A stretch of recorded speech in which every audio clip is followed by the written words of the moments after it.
The message in my book is timely because we are facing enormous challenges in this country, and President Obama has urged us to choose hope over fear.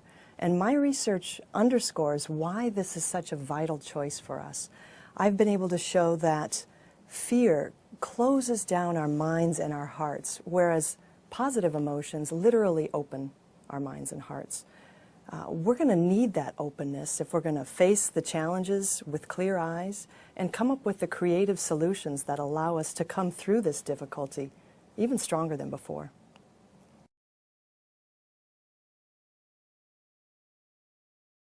Positivity is an encompassing word that I use to refer to a wide range of positive emotions, including emotions like love, joy, gratitude, interest, and hope.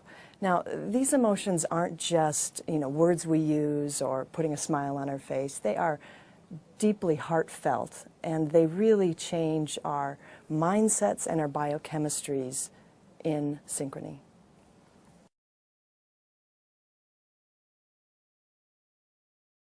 What I've discovered in my research is that our emotions obey a tipping point, and what seems to matter most is the ratio of your positive emotions to your negative emotions. This is what I've called your positivity ratio.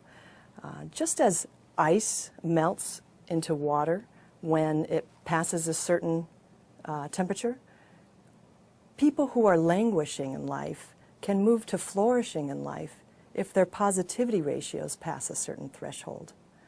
And just as you can't describe water as just warmer ice, you can't describe flourishing people as simply happier.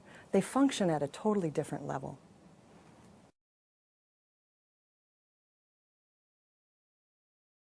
The tipping point ratio is 3 to 1. We need 3 positive emotions to lift us up for every negative emotion that drags us down. Now, the sad part is that my research shows that most people clock in at ratios at about 2 to 1, and many people are worse off still. Okay.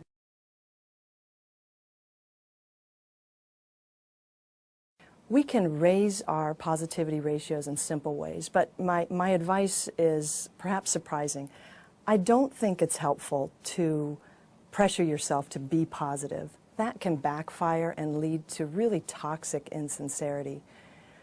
What's better, I found, is to lightly create the mindset of positivity, and that would be to be open, be appreciative, be curious, be kind, but above all, be real.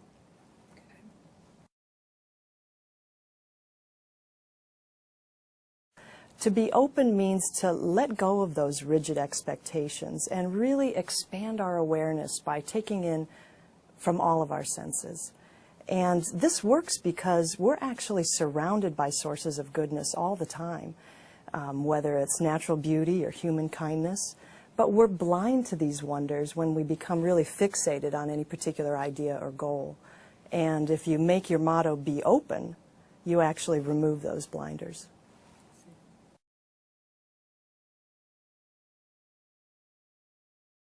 We're never going to eliminate negativity.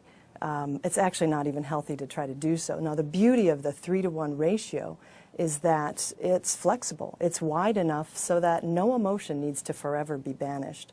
That said, a lot of our negativity is pointless, and we could all do better sometimes by keeping our negativity in check by questioning mental habits that may fan the flames, like jumping to conclusions or ruminating.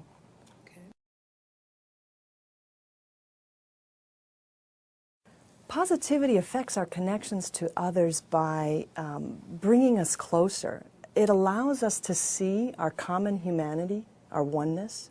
Now, my students and I discovered, quite by chance, that even race becomes irrelevant when people are under the influence of positive emotions.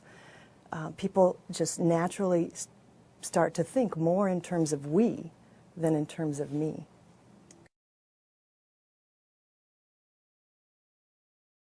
I find that we often think of our emotions as giving flavor to our lives, and especially positivity we think of as, giving a sugar coating. But in fact, our emotions nourish us, our positive emotions nourish us, and efforts to cultivate positivity today actually make us better off today, tomorrow, and next season than we would be otherwise.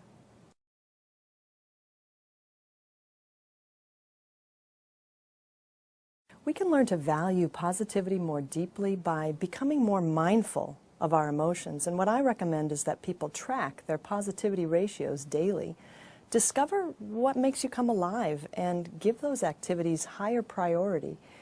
We could all probably name 3 things right now that we could do that would bring us more joy, more sense of peace, and more deep curiosity, whether it's dancing or taking a hike in the woods or doing our new favorite hobby. But we so rarely give ourselves permission to do those things. We think of them as frivolous, and that's a mistake. When we invest in things that bring us positive emotions, we're investing in our future, and that's why hope is a better choice than fear.